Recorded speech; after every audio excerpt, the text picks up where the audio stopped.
Lídia Davis, quando me perguntam por que escrevo, edição Zigurate, tradução de Maria do Carmo Figueira, é uma das sugestões do Pedro Mexia para a rubrica de sugestões de leitura deste mês. Pedro, este é um livro onde a Lídia Davis, escritora subejamente conhecida e admirada, uma espécie de ensaio, não é? Que nos dá conta das tentativas de resposta dela a esta pergunta por que escreve. Sim, aliás, há uma nota que explica que esse título é um título português, a partir de um título difícil de traduzir, se não mesmo intraduzível. Que é o Into the Weeds. Into the Weeds, porque, na verdade, ela não responde exatamente a essa pergunta. Portanto, nesse sentido, o título não é o conteúdo do livro. O que ela faz é andar à procura... Fazem essa pergunta e ela anda à procura de uma resposta, e a resposta dela tem mais a ver com o que é que ela procura nos livros dos outros e o que eventualmente a motiva a escrever do que propriamente porque é que escreve.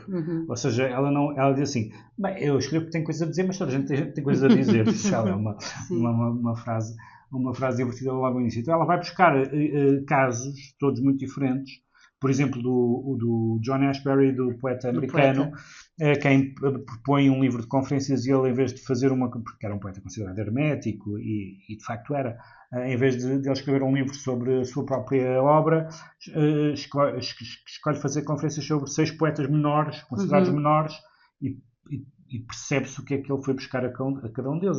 E então, assim ela faz. Ela vai buscar, por exemplo, além desse livro, vai buscar pelo menos 2 ou 3 outros que vale a pena citar, que é um livro sobre livros do século XIX, um sobre como construir uma carroça. Parece uma brincadeira, mas não, é verdade, é mesmo um livro. E o outro são umas memórias da vida na Marinha.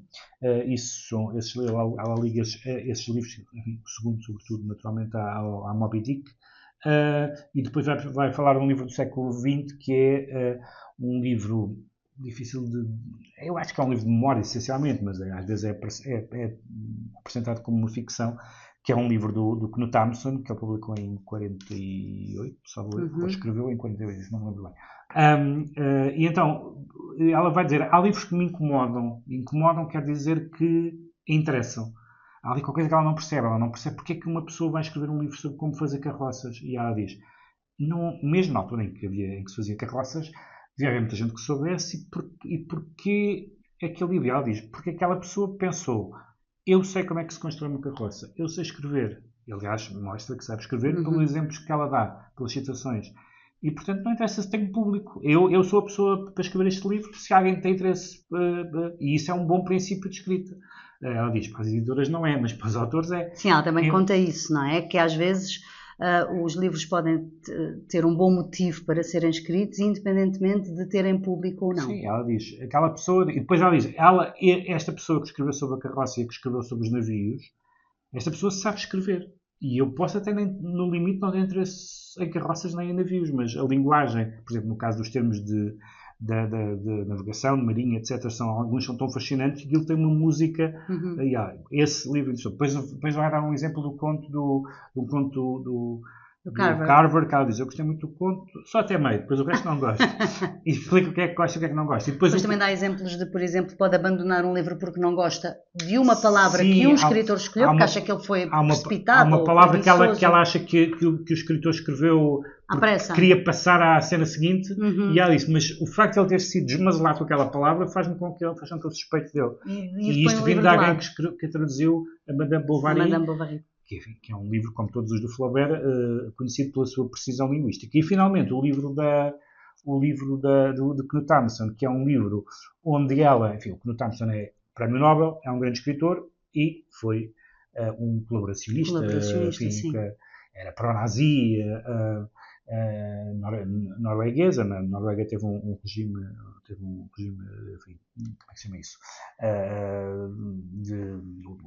Supostamente de noruegueses, mas no fundo era um regime fantoche. Teve uma espécie de petan, chamado Quisling. Sim. E então ela passa por cima alegremente já ninguém se lembra do nazismo do Knut Hamsun e vai falar sobre esse livro de memórias, chamemos-lhe assim, que é um livro dele no fim da vida em que ela vai ficar fascinada com coisas que se pode dizer, isso não tem interesse nenhum. Por exemplo, quando ele descreve os atacadores, ou quando fala, já não sei se é de umas galochas. É umas galochas, eu estava a pensar nisso. Ou até de um momento que realmente é fascinante, mas é fascinante porque ela faz notar que é fascinante, que é quando ele diz que está a andar com uma bengala, portanto ele está no campo, está à espera do seu julgamento, da sua sentença, e cai com a bengala. E ele diz qualquer coisa do género, não estou a citar ipsis verbis, mas que ele diz que quando eles caem, cai cada um para o seu lado como se fossem duas entidades, que de facto são.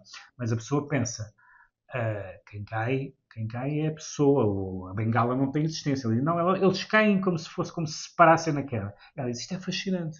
E, portanto, ela não respondendo à pergunta diretamente, portanto, não é instrutivo nesse sentido, mas é muito instrutivo para uma pessoa que, como lhe acontece, escreve a partir de coisas que lê ou escreve a partir de coisas que ouve, porque ela também explica que muitas vezes as ideias lhe chegam por causa de conversas e de frases que ouve. E, portanto, mais do porquê é como é que como é que acontece?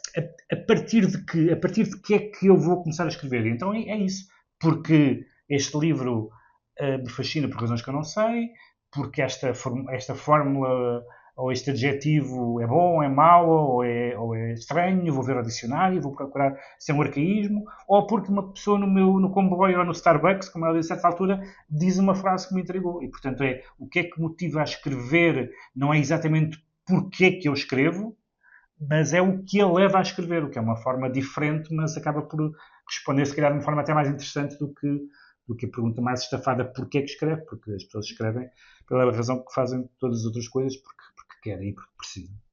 Ela, como diz o Pedro, nunca dá uma resposta, digamos, fechada a esta pergunta, vai dando algumas pistas. Eu vou só dar-vos uma ideia. Ela diz, escrevo algo porque me ocorre escrevê-lo e o primeiro prazer é esse encontro com algo que entra ou que quer entrar, algo que exige de forma impessoal ser transformado noutra coisa, que é curioso, não é? Entra as tais frases, as tais como o Pedro referia, mas depois são transformadas noutra coisa e é muito sobre isso que encontramos neste livro, que também, como o Pedro dizia, dialoga com muitos outros autores, desde a Emily Dickinson, a Gertrude Stein, até ao Knausgaard aparece, portanto há assim... Embora lá não ligo muito ao Knausgaard. Não liga muito. O Knausgaard diz uma coisa muito simples, que aliás é um conselho irritante. Ele diz, eu sento-me e escrevo. Muito obrigado. Eu já tentei e não funciona. Ajuda imenso. Esse não funciona. Não, para os romancistas acho que funciona, mas eu não sou romancista, não sei. Quando me perguntam por que escrevo, Lídia Davis, edição Zigurate.